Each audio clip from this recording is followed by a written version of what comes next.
2016년 말 위는 한 영화의 오디션을 본 후 자신감이 넘쳤습니다. 그녀는 그 영화의 주인공이 반드시 자신이 될 것이라고 믿었습니다. 프로듀서 매튜도 그녀를 인정했지만 제작진의 한 사람은 인기가 좀 많은 배우를 찾아야 더욱 많은 사람들이 시청할 거라고 했지만 결국 영화를 촬영할 때 여주인공은 윈을 맡게 됐습니다. 윈은 열심히 노력하여 역할을 소화했는데 주인공의 미묘한 표정 하나하나까지 완벽하게 연기하였습니다. 이렇게 처음 그녀가 아니다 싶었던 사람들도 마침내 그녀의 뛰어난 연기력에 감탄하게 됐습니다. 사람들은 모두 윈보다 그 역할에 적합한 사람은 없다고 말했습니다. 하지만 그 당시 그들은 윈이 본인의 한 범행을 100% 복원했다는 사실을 상상도 하지 못했을 겁니다. 안녕하세요. 미스터리 수사국입니다. 다음 저희와 같이 오늘의 사건을 확인해 봅시다. 63세의 셰인이 바닥에 쓰러졌을 때 그는 아마 자신을 해친 사람이 누구인지 모르고 있었을 겁니다.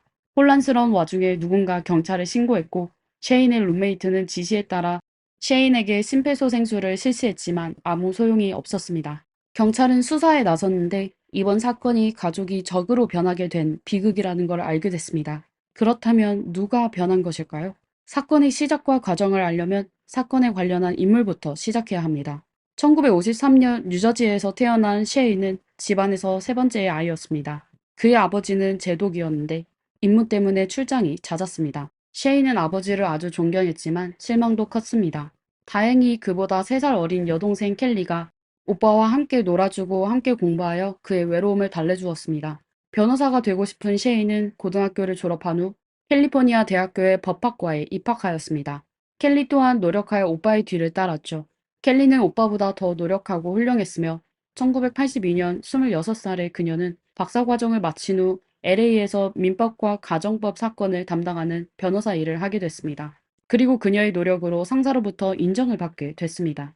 켈리가 일에서 받은 성과는 셰인보다 훨씬 많다고 볼 수 있었습니다. 그러나 3년 후 셰인은 여동생에게 변호사 일을 그만두고 다른 일을 하겠다고 얘기하였습니다. 그는 변호사로 일하는 것보다 평생 공부하는 게 더욱 중요하다고 생각하여 샌프란시스코로 이주해 그곳에서 서점을 열어 책을 읽으며 판매하는 사업을 하겠다고 하였습니다. 오빠의 말을 들은 켈리는 그 당시 이미 본인의 가정을 가졌는데 그의 말에 아주 놀랐습니다. 켈리의 남편 다니엘 리드는 배우였는데 켈리와 서로 아주 사랑했었습니다. 그들은 재정적으로 독립했으며 자신의 삶에 만족했었죠. 켈리는 오빠의 갑작스러운 결정에 혼란스럽고 좌절스러워했습니다. 구체적인 이유를 설명할 수는 없었지만 아주 속상해하였습니다. 1989년 셰인의 서점이 오픈되어 제자리를 잡게 됐으며 여동생 켈리의 사업도 꾸준히 발전했습니다. 그녀는 본인의 일 외에도 남편과 함께 실화를 배경으로 치명적인 약물이라는 책을 출판하였습니다. 책에는 텍사스주의 간호사 제네 존스가 연속으로 사람을 해친 사실을 기록하고 분석한 내용이었습니다. 그 책이 출판하고 한 달 만에 켈리는 큰딸 터커를 낳았으며 이와 동시에 실제 범죄를 바탕으로 작성한 소설은 뉴욕타임스 베스트셀러에 진입했습니다. 그 책은 MBC에서 영화로 만들었습니다. 켈리는 아주 기뻐했고 딸이 자신에게 행운을 가져다 주었다고 생각하였습니다. 이후 그녀는 또 2명의 자녀를 낳았는데 항상 터커를 편애하였습니다. 켈리는 심지어 터커를 돌보기 위해 직장을 그만두고 전업주부가 되었습니다. 그녀는 종종 6시간 이상 운전하여 터커와 함께 셰인의 서점에 가 책을 읽곤 하였습니다. 터커도 외삼촌을 매우 좋아하였고 또 존경해 하였습니다. 그녀는 항상 친구들에게 본인이 매우 똑똑한 외삼촌이 있다고 자랑하였습니다. 물론 셰인도 조카 터커를 아주 좋아했습니다. 2000년 켈리와 그녀의 남편은 이혼을 하게 되었는데 켈리는 딸 터커의 양육권을 얻게 됐습니다. 하지만 그 당시 켈리가 다년간 전업주부를 하여 갑자기 직장에 복귀하는 건 사실 아주 어려웠습니다. 그녀는 할 수 없이 부모에게 도움을 요청했습니다. 이때 그녀의 부모는 캘리포니아에서 오레곤 남부로 이사했는데 그들은 150에이커의 목초지를 구입한 것 외에 마침 목초지 옆에 있는 작은 집을 구입하게 되어 켈리와 터커는 그곳으로 이사하게 됐습니다. 터커는 조부모님에게 열심히 공부하여 그들의 은혜를 보답하겠다고 말한 적이 있었습니다. 그리고 그녀도 열심히 자신의 목표를 향해 노력했죠. 아버지의 연기 재능을 물려받고 타고난 미모를 지녔기 때문일지도 모릅니다. 터커 본인도 연극과 연기에 관심이 많았었죠. 터커의 연기 재능은 고등학교 시절부터 눈에 띄는 실력을 발휘했습니다. 그녀는 학교에서 연극 이상한 나라의 앨리스에서 주연을 맡았으며 터커는 무대, 풍경, 배우들의 의상의 디자인도 맡아 하였습니다. 공연 당일 어머니 켈리와 삼촌 셰인도 공연 현장에 도착하여 터커를 응원하였습니다. 두 사람의 아버지는 2001년에 루게릭병을 앓게 되었습니다. 켈리는 혼자서는 감당할 수 없다며 울면서 오빠에게 도와달라고 하였고 셰인도 부모님 집으로 이사했습니다. 셰인은 조카 터커를 어릴 적부터 자라는 모습을 봐와 두 사람의 관계는 아주 좋았습니다. 그는 자신의 가족 중에 슈퍼스타가 있다며 친구들에게 조카를 자랑하곤 했습니다. 연기를 하는 것 외에 터커는 학교 신문의 기자와 편집 디자이너, 편집장을 담당하였습니다. 그녀의 산문과 단편소설은 학교에서 아주 좋은 평가를 받았습니다. 그리고 작품 중 두 작품은 전국적으로 홍보되기도 했습니다. 그건 아마 어머니 켈리로부터 물려받은 것 같았습니다. 하지만 터커가 서던 캘리포니아 대학교에 입학해 연극을 전공하면서 그녀의 가족관계는 변화하기 시작했습니다. 우선 터커가 대학에 입학하고 얼마 지나지 않아 남자친구가 생겼습니다. 이에 셰이는 궁금해했지만 터커는 엄마에게도 언급하지 않았습니다. 삼촌은 좋은 마음으로 터커에게 남자친구를 집으로 데려와 가족들과 만나게 하고 또 그가 어떤 사람인지 알려고 했는데 터커는 삼촌에게 왜 그렇게 참견하려고 하나요? 라고 소리쳤습니다. 셰이는 조카의 말에 속상해하며 더 이상 언급하지 않았습니다. 하지만 얼마 지나지 않아 터커는 집으로 돌아와 남자친구가 자신에게 강제로 관계를 맺었다고 하였습니다. 켈리는 이 말을 듣고 분노하며 딸과 같이 경찰서로 달려가 신고하였습니다. 사건의 진실은 오랜 시간을 걸쳐 조사해야 했습니다. 하지만 터커는 그 과정이 너무 번거롭다고 싫어했고 또 경찰은 일처리 속도가 느렸습니다. 그래서 그녀는 자신의 SNS를 통해 공개적으로 남자친구를 비난했습니다. 그녀는 학교에 강제적으로 관계를 맺는 걸 반대하는 단체 SCAR을 설립하여 CNN, CBS, MBC 기자의 인터뷰를 받기도 하였습니다. 그 당시 여론은 전부 터커를 지지했으며 사람들은 가해자에게 엄중한 처벌을 요구하였습니다. 터커는 쉽게 이 일을 끝내지 않고 남자친구의 이름, 사진, 주소를 포함한 개인정보를 공개하였습니다. 터커의 행동은 그녀의 남자친구를 화나게 했는데 그는 터커를 명예훼손 혐의로 고소하였습니다. 경찰과 학교 측은 나중에 터커가 입증 책임을 다하지 않았다고 밝혔습니다. 즉, 그녀는 남자친구와 정말로 자신과 강제로 관계를 가졌다는 것을 증명할 만한 증거를 전혀 제시하지 못했습니다. 경찰의 조언에 따라 터커는 남자친구와 합의하게 됐습니다. 이에 셰이는 아주 실망했는데 처음 셰이는 터커와 대화하고 싶었지만 터커는 그를 거절하였습니다. 그리고 2012년 터커는 어머니 켈리와 여동생 라킨과 같이 소설 엠버하우스를 출판하였습니다. 그녀들의 로열티는 6자리에 달하여 셰이는 여동생과 조카들 대신 아주 기뻐하였습니다. 하지만 이상한 것은 그녀들이 셰인과 함께 축하하지 않았다는 것입니다. 2년 후 소설의 속편이 출간되었을 때도 똑같은 상황이었습니다. 그것뿐만 아니라 셰인과 그의 여동생 켈리의 관계도 점점 더 긴장감이 흘렀죠. 아버지가 돌아가신 후 그들은 87세의 어머니와 같이 살게 되었습니다. 셰인은 어머니의 은행 계좌를 맡아 일주일에 2번씩 물건을 사고 어머니를 병원에 데려가 치료를 받았습니다. 여동생 켈리도 가끔씩 와 어머니를 도와주곤 했지만 사실 그녀는 내심 항상 불만스러워했습니다. 물론 돈 때문이었습니다. 켈리는 한때 어머니 재산의 일부를 투자하고 그 돈으로 돈을 벌자고 제안했습니다. 돈을 많이 벌게 되면 어머니의 생활도 좋아질 거라고 했습니다. 하지만 오빠 셰이는 투자가 실패하면 어머니가 평생 저축한 돈을 잃을까봐 여동생의 제안을 거절하였습니다. 이에 켈리는 왜 오빠가 투자 문제를 결정하냐고 아주 불만스러워했죠. 그리고 셰이는 어머니의 목장에 있는 단독주택을 친구 스테이시와 다른 세입자에게 임대해줬는데 이는 켈리를 더욱 화나게 했습니다. 이렇게 남매는 돈 문제로 계속 다투게 됐습니다. 그러다 2016년 7월 26일 그들은 어머니의 자산에 대한 자세한 목록을 작성하기 위해 법률회사의 공증인을 집으로 초대했습니다. 사실 이는 유언장에 대한 공증이었고 특히 목장은 누구에게 물려주고 누가 몇 퍼센트를 차지하는 데에 대한 내용이었습니다. 공증인이 그들의 집에 도착했을 때 켈리가 문을 열었고 셰인의 어머니와 조카인 터커가 테이블 옆에 앉아 그를 기다리고 있었습니다. 그리고 셰인은 그 자리에 없었습니다. 공증인은 탁자 위에 놓인 봉인된 가방을 들고 그 안에 들어있는 문서는 셰인이 어머니의 지시에 따라 작성한 것이라고 했습니다. 공증인은 그 자리에서 봉투를 열어 어머니가 서명한 서류를 낭독하며 설명하기 시작하였습니다. 하지만 모든 내용을 읽기도 전에 켈리는 벌떡 일어서더니 본인이 원하는 게 아니라고 하였습니다. 그건 사실 단순 토지 증명서인데 어머니는 자신의 명의로 된 부동산 소유권을 포기하고 아들 셰인과 딸 켈리에게 균등하게 나눠준다는 내용이었습니다. 켈리는 이에 두 가지의 질문을 제기하였습니다. 첫 번째는 지금 어머니가 살아계신 동안에 재산을 분할하려고 하는 것인가에 대한 질문과 두 번째는 오빠 셰인이 몰래 개념을 바꾸려고 한 게 아니냐고 질문하였습니다. 단순 소유권 증서의 정의에 따르면 양도인인 어머니는 부동산의 실제 소유자가 본인이라는 걸 보증하지 않아도 됐습니다. 만약 셰인이 몰래 목장의 소유자를 바꾸게 되면 눈앞에 서명과 공증을 받게 될 문서는 그저 폐지와 같을 것입니다. 켈리는 비명을 지르며 어머니가 서명하는 것을 막았습니다. 그리고 그 장면을 우연히 창밖에 있던 셰인이 목격하게 됐습니다. 셰인은 현관문으로 달려가 문을 열려고 했지만 켈리도 똑같이 달려가 문을 잠궜습니다. 이렇게 두 사람은 문을 두고 싸우기 시작했습니다. 바로 그때 펑 하는 소리와 셰인은 바닥에 쓰러졌습니다. 도대체 누가 사격을 한 것일까요? 조카 터커였을까요? 신문실에서 터커는 본인이 사격했다는 점에 대해 부인하지 않았습니다. 하지만 그녀와 그녀의 어머니 켈리는 나름 그럴 이유가 있다고 하였습니다.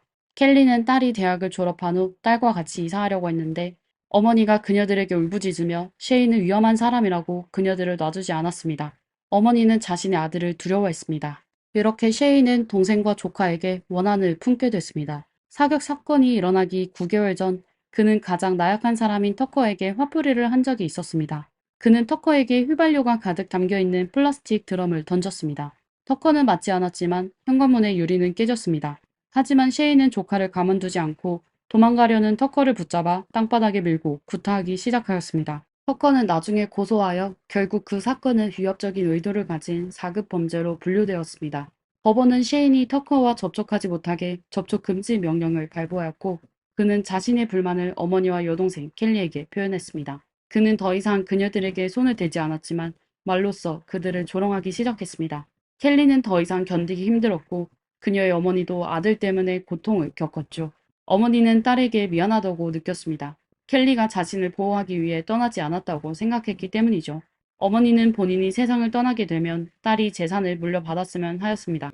켈리도 불효자 셰인이 부모의 재산을 빼앗는 걸 보기 싫었습니다. 그러다 7월 26일 공증인이 그들의 집을 방문하여 어머니의 유언장에 공증하려고 했습니다. 그녀들은 공증이 완료되면 셰인이 아무런 재산을 받지 못하고 목장을 떠날 것이고 본인들이 안전해질 거라고 생각하였습니다. 하지만 이상한 것은 공증 문서는 유언장이 아니었습니다. 이에 켈리는 불만스러워했고 창밖에 서 있던 셰인도 화가 난 것 같았습니다. 켈리는 오빠 셰인에게 문을 열지 않은 건 그가 본인과 다른 사람을 구타할까봐 두려워서였다고 했습니다. 터커는 또 삼촌 셰인이 집으로 침입하려고 했을 때 집안의 모든 사람들은 당황했었다고 말했습니다. 터커는 셰인이 거실에 들어오기만 하면 본인의 엄마가 위험에 처할 거라고 확신했습니다. 왜냐하면 그날 아침 셰인은 멀리서 터커에게 소리치며 오늘 켈리가 일을 망치면 본인이 어떤 일을 저지를 수밖에 없을 것이라 말했기 때문이죠. 터커는 본인이 정당방위를 한 것이라고 말했습니다. 하지만 한 명의 목숨을 잃게 되어 경찰은 과잉방위 혐의로 그녀를 기소하려고 했습니다. 이튿날 터커의 가족은 그녀를 위해 보석금을 지불했습니다. 터커는 집으로 돌아갔지만 형사는 쉬지 않고 현장의 보고서를 기다렸습니다. 그가 이상하다 느낀 것은 사건 당일 아침 셰인이 경찰의 도움을 요청했었다는 것입니다. 셰인의 말에 따르면 그는 그날의 문제를 일으키려 한 것이 아니었습니다. 하지만 조카 터커는 아침에 사격 도구를 가지고 놀았는데 셰인은 사격 소리에 긴장했었죠. 그는 그날 오후에 무슨 일이 일어날지 몰랐습니다. 어쩌면 터커는 본인을 겁먹게 하려는 것일 거라 생각했지만 셰인은 본인에게 사고가 날까봐 아주 두려워했습니다. 곧이어 사건 현장에 대한 조사 보고서가 나왔습니다. 보고서를 확인한 형사는 인상을 찌푸렸습니다. 터커가 사용했던 사격 도구에 몇 개의 문제가 있었습니다. 그 사격 도구의 용량은 5발이었고 터커가 사건 당일 아침에 한 번 사격한 적이 있었으며 그리고 사건 현장에서 사격한 적이 있어 3발의 총알이 남아있어야 했습니다. 하지만 조사에 따르면 내부에는 4발이 있었습니다. 그럼 모든 것이 터커가 미리 준비하여 계획적으로 범행을 저지른 것일까요? 사격도구의 출처에 대해 터커는 사건 당일 돌아가신 할아버지의 방에서 발견한 것이라고 말했습니다. 이 시간이 우연이라고 말하기에는 너무 맞아떨어졌습니다. 사건 발생 5일 후인 8월 1일 세입자 스테이시는 경찰서로 가 신고하였습니다. 그녀는 셰인의 참변에 충격을 받았다고 말하며 이상한 소리를 듣고 그녀와 다른 세입자는 바로 확인하러 나가 셰인은 거의 숨진 채 현관에 있는 걸 목격했다고 하였습니다. 그리고 터커는 무기를 들고 셰인에게 소리치며 넌 이제 끝났어 라고 하였다고 합니다. 옆에 서 있던 켈리는 비명을 지르며 딸에게 아직 숨지지 않았다는 게 무슨 말이야? 라고 했습니다. 세입자 스테이시는 두 모녀는 분명 셰인이 빨리 세상을 떴으면 하는 것처럼 보였다고 했습니다. 켈리는 딸을 처음 사격했을 때 셰인을 해치는데 실패하여 놀랐었죠. 또한 스테이시는 셰인이 전에 그의 여동생 켈리가 욕심이 많다고 말한 것이 기억난다고 했습니다. 그녀는 항상 다른 사람의 돈을 차지하려고 했습니다. 오래전부터 켈리는 일을 하지 않고 처음에는 남편이 가정을 책임졌고 그 다음에는 부모님의 보살핌을 받아왔습니다.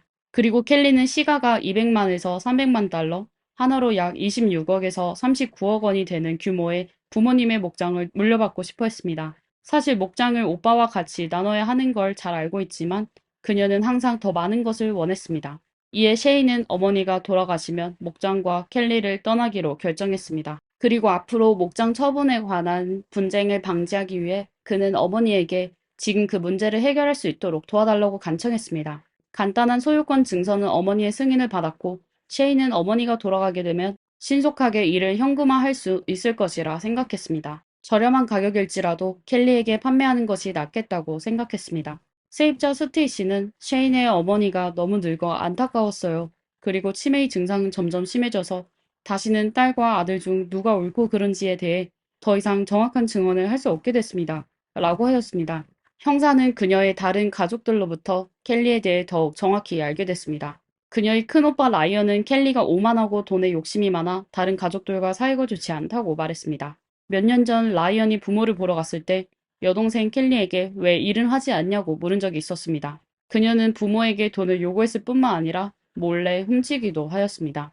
이에 켈리는 대답하지 않았을 뿐만 아니라 화를 내며 오빠를 내쫓았고 심지어 벽난로에 둔 방망이로 오빠를 때리려고 했습니다. 오빠 라이언은 셰인이 켈리에 비해 약한 편이라고 생각했죠.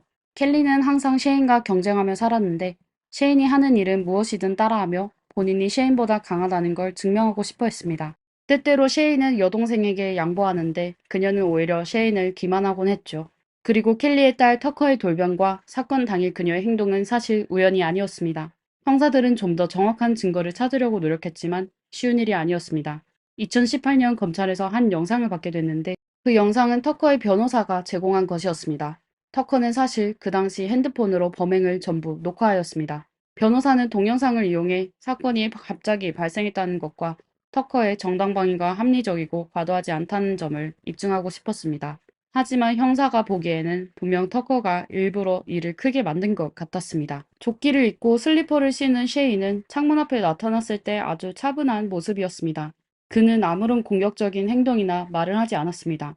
켈리가 문서를 찢는 걸 보게 된 그는 다시 집에 들어가려고 했으며 그녀들에게 무슨 일이 일어났는지 물었는데 말투는 아주 침착했습니다. 오히려 터커는 극도로 흥분해 있었고 그녀는 테이블 위 티슈 밑에서 사격 도구를 꺼내 비극을 만들었습니다. 2018년 9월 터커는 다시 체포되었습니다. 그리고 바로 그 며칠 전 29세의 그녀는 프롬 더 다크 영화의 촬영을 마쳤었죠.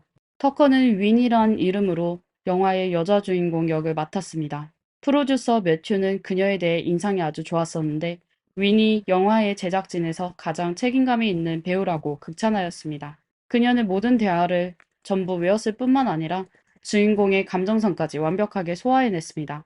이로 인해 처음 그녀를 별로라고 생각한 사람들도 그녀를 극찬하게 됐습니다. 하지만 제작진은 배역을 선정할 때 금전적인 문제로 그들의 신원조사를 하지는 않았습니다. 매튜는 윈이 가짜 이름이라는 것도 몰랐습니다. 더욱 아이러니한 것은 영화 속 여주인공이 누군가를 해친 후 사람들이 그녀가 정당방위를 한 거라고 생각하게 만들었습니다. 사실 터커의 뛰어난 연기력은 그야말로 그녀의 진짜 감정이었습니다. 이는 그 스릴러 영화를 더 무섭게 만들었습니다. 두 번째로 투옥하게 된 터커는 변호사를 계속 바꾸며 반전을 찾으려고 노력하였습니다. 2020년 초 교도관은 그녀가 감옥에서 밀수품을 숨겨 판매하는 걸 발견했습니다.